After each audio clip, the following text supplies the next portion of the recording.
What's up, guys? Captain Coin Collector here. Welcome to the channel, and today we're gonna do an unboxing.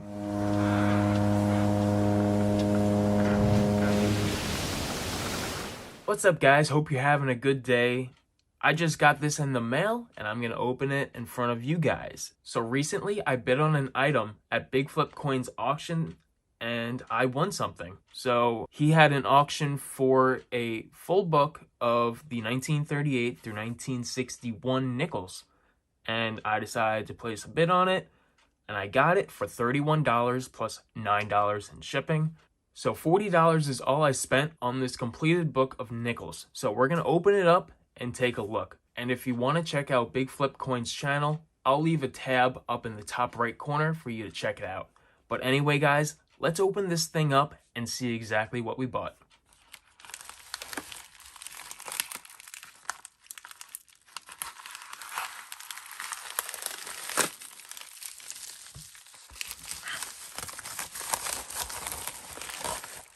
Alright, guys, here we go. Again, the starting bid was only $30. There's one other bidder that got it at $30. I got it for $31 altogether. And it's a 1938 through, I assume 1961, but I think it went on a little later than that. But here's the book, guys. You can open it up and see what we got. So all the slots are filled in this book. And I'm not sure if they are filled with, like, let's say the 1938 Denver or 38 San Francisco. Some of the smaller years, I'm not too positive whether or not they are in there or not. But it seems to be pretty full. And we also got some V-nickels added into the collection as well, because some of the spaces are doubled up, not showing the back. So this is like the 38 and 38 Denver and San Francisco. So maybe that's why they're hiding it. But to get 6 V-nickels as well, that's not too bad. We also got some silver in this collection as well. Overall, not too bad. The collection does go all the way to 1965, but we're going to take them out of the album to see just exactly what we got. So the way this album works is that there's these little plastic flimsy slides, and they just go straight into the book.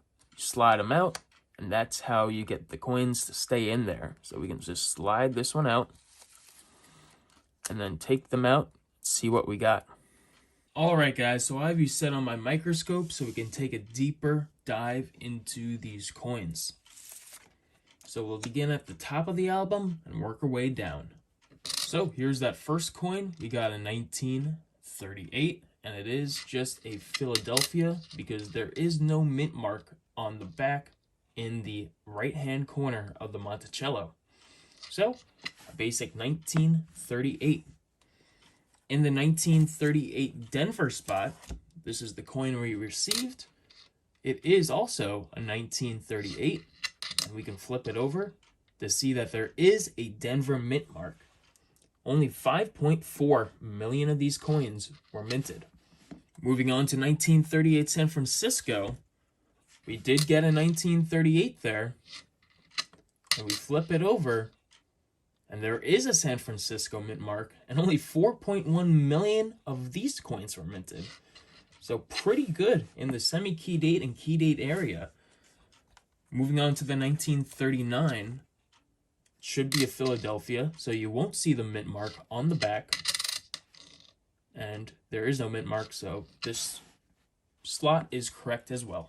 For the 39 Denver, only 3.5 million of these coins were minted. And it appears we have the Denver mint mark as well. For the 1939 San Francisco, we got the 39 on the obverse and the San Francisco mint mark on the reverse, and only 6.63 million of these coins were minted. Now, I'm going to skip over the 1940 and the 40 Denver, so I'm going to bring you into all the coins with less than 20 each of them minted. So the next coin that I'm going to show you guys is going to be the 1942 Denver non-silver. So here we go, guys. We got a 1942. So the mint produced 2 variations of this nickel. One of them had silver, the other had no silver, and this is an example with no silver, and from the Denver Mint. The Denver Mint only produced non-silver coins, while the San Francisco Mint only produced the silver ones. The Philly Mint produced both the non-silver and silver variations of this coin. So if we flip this over, there should be a mint mark on the right of the Monticello, which there is, instead of up above the Monticello, marking it being a silver coin. So this is a non-silver Denver, and only 13.9 million of these were minted. The next nickel with under 20 million minted is the 1943 Denver Silver War Nickel, with only 15.3 million produced.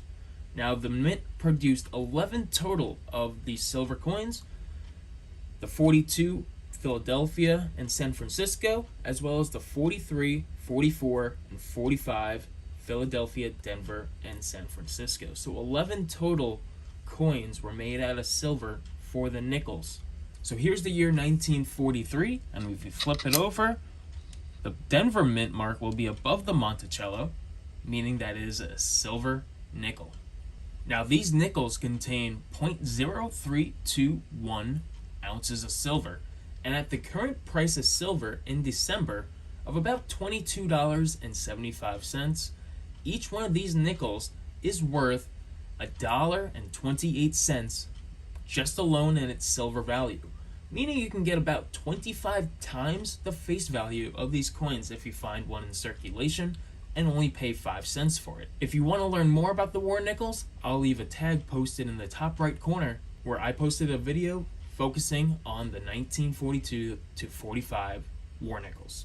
Our next coin is the 1946 San Francisco minted nickel with only 13.56 million minted, and we got that S mint mark as well. We then move on to the 1948 San Francisco, where only 11.3 million were minted, and we got the S mint mark there as well. Not the best condition coin, but still a 1948 S. We then move on to the 1950. 1950 was a key date and almost semi-key date year, where we got the 1950 Philadelphia. There's no mint mark next to the Monticello, so it is a Philadelphia. Only 9.85 million were produced. And we have the 1950 Denver. But in the 1950 Denver slot, there is no 1950 Denver. Instead, we got two silver war nickels, a 1944 from the Philadelphia Mint, as well as a 1943 from the Philadelphia Mint. And the year 1950 from the Denver Mint is going to be your key date nickel with only 2.6 million of them produced. It is a rare nickel, and if you find one, you can expect anywhere from $10 to $15, even in a condition just like this one, a little beat up. Really cool nickel to have in your collection. I don't have one just yet, but I'm hoping one day, with the amount of nickels that I go through, I can change that around. Our next low mintage nickel in our collection here is the 1951 San Francisco nickel, and only 7.776 million of them were minted, and there's that San Francisco mint mark. Even though only 7.7 million of these were produced, I managed to find one in my last nickel hunt and fill episode, so if you want to check out that video, I'll leave a tag in the top right corner. This is a little bit more common of a nickel, but only 19.2 million of them were minted. It's the 1953 San Francisco. And the last low mintage year in our collection is the 1955 Philadelphia nickel. Now only 8.3 million of these were produced. So if we don't have the mint mark on the reverse, that means we found the Philadelphia, and it's a Denver. Wow, I was not expecting that. So we're going to check the 1955 Denver. 74.5 million of these were produced. So I'm going to double check the 55 Denver. Maybe it's just a mix-up. But let's see what that 55 Denver slot has in the album. So here's the 55, and we flip it over, and there's another Denver mint mark. So we're still missing, out of the whole collection, the 1955 Philadelphia, as well as the 1950 Denver. I was not expecting that in the 1955, but it's alright. We still have the V-nickels to go over. So in the book, we got 6 V-nickels. We got 1910, 1907, 1903, 1902, 1912, and 1911. All of them are in just beat up shape, but that's what I expected anyway. They are old. They're kind of like the Buffalo nickels where they get slick really easily, and you can see that on the reverse of this nickel. But we got a 1910, 1907,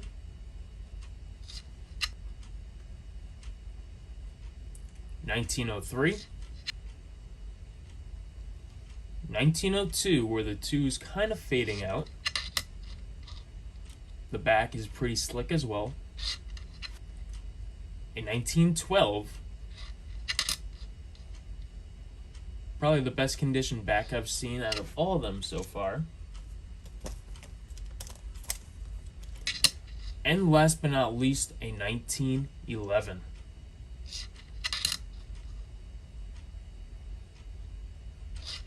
Alright guys, so altogether, we got 79 nickels, which is $3.95 face value. In total, we got 13 silver war nickels. At the current spot price of about $22.75, each one's worth $1.28, meaning the melt value of the silver in this album is $16.64. Not to mention, guys, we also got a couple semi-key dates, but I think overall paying $40 with the shipping included, I don't think we got a bad deal at all. Actually, a pretty good one for what I believe this nickel album is worth.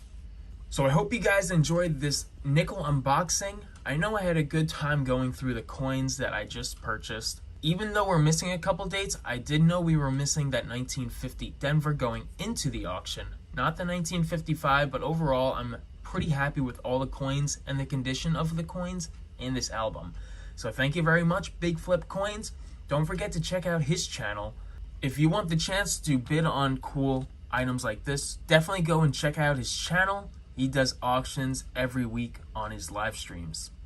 Other than that, guys, I appreciate you guys watching. If you like this video and want to see more unboxing videos in the future, leave a like and a comment down below. I'd love to hear what you guys have to say. If you haven't already, don't forget to subscribe to the channel, and I'll see you guys in the next video. As always, guys, happy hunting.